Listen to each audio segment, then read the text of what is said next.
नमस्ते, स्वागत है इस खास एक्सप्लेनर में। चलिए आज एक बार फिर से अपनी रसोई की उन कमाल की कहानियों और मसालों की दुनिया में चलते हैं।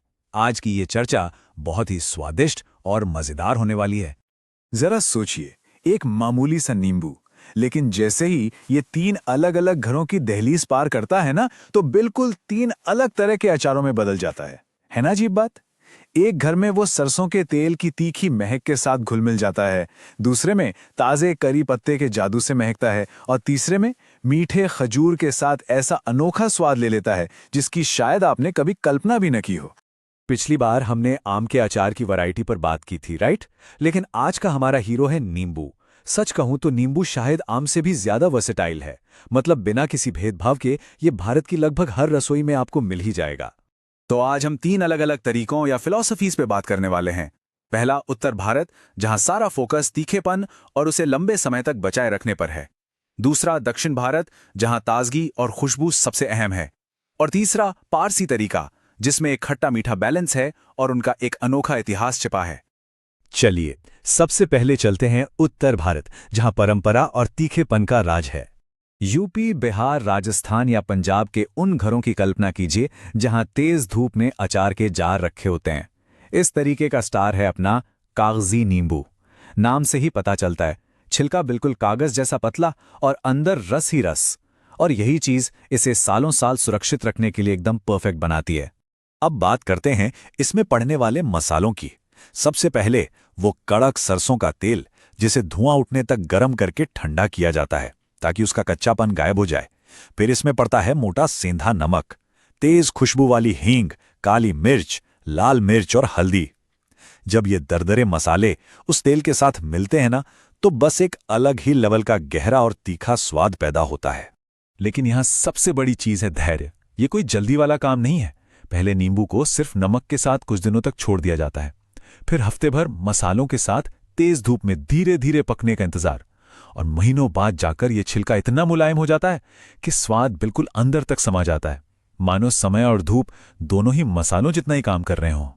और इसलिए इसे कहा जाता है दाल चावल का रोज का साथी। उत्तर भारत में ये सिर्फ एक साइड डिश नहीं है, बल्कि एक इमोशन है। ये वो साथी है जो लंबे समय तक टिकता है और हर दिन की साधारण सी थाली का स्वाद दोगुना कर देता है। अब रुक करते हैं दक्षिण भारत का, जहां बात तीखेपन की नहीं, ताजगी और खुशबू की है। तमिलनाडु, केरल या कर्नाटक की तरफ जाते पूरा तरीका ही बदल जाता है। यहां शुरुआत ही अलग नींबू से होती है, जिसे सिट्रॉन या एलोमिचाई कहते हैं। ये कागजी नींबू से काफी बड़ा होता है, छिलका मोटा होता है और सबसे बड़ी बात, इसकी खटास उत्तर वाले नींबू की तरह उतनी चुभने वाली नहीं होती, बल्कि काफी माइल्ड होती है। और मसाले, यहां भारी सरसों के तेल की जगह हल्का और नटी फ्लेवर वाला तिल का तेल इस्तेमाल होता है। उसमें चटकती हुई राई, ताजे करी पत्ते की वो कमाल की महक, हरी मिर्च, हींग और हाँ, केरल के कुछ खास हिस्सों में इंगुड़ी पेस्ट और नारियल का सिरका भी डलता है। जब इस ताजे तड़के की खुशबू उठती है ना, तो सच में भूख अपने आप चमक उठती है। जहां उत्तर में महीनों का इंतजार था, वहीं यह तरीका एकदम सुपर फास्ट है। तड़का मिनटों में तैयार होता है। नींबू को इसमें बस कुछ घंटों के लिए कोट किया जाता है, यानी बहुत ही कम फर्मेंटेशन। और लीजिए, महज 3 से 4 दिनों में ये खुशबूदार अचार खाने के लिए बिल्कुल रेडी हो जाता है। तो यहाँ नोट करने वाली बात यह है कि दक्षिण भारत ने इस हल्के और ताजे अचार को सिर्फ स्वाद के लिए नहीं खाते, इसे ट्रेडिशनली डाइजेशन या हाजमे के लिए एक बेहतरीन दवा भी माना जाता है। अब आते हैं हमारी तीसरी मंजिल पर, पारसी विरासत और उनका खट्टे मीठे का अनोखा संगम।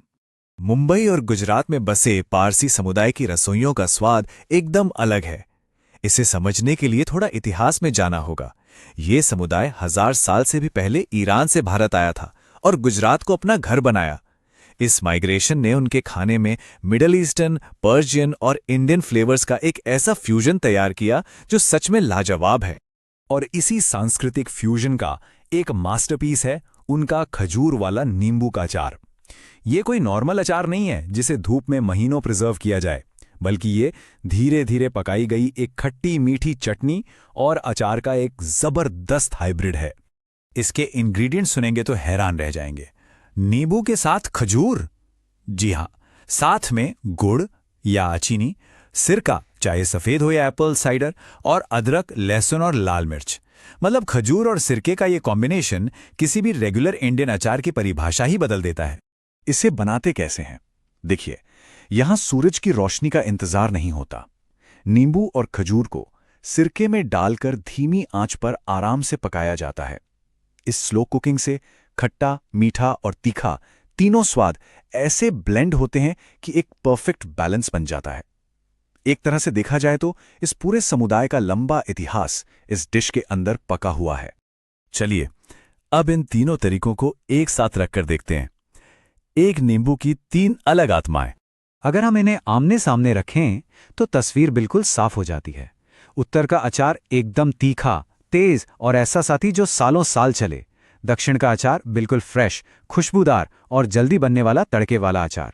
और पारसी अचार खट्टा मीठा, पका हुआ, जो उनकी एक फ्यूजन विरासत दिखाता है ना? एकदम फैसिनेटिंग।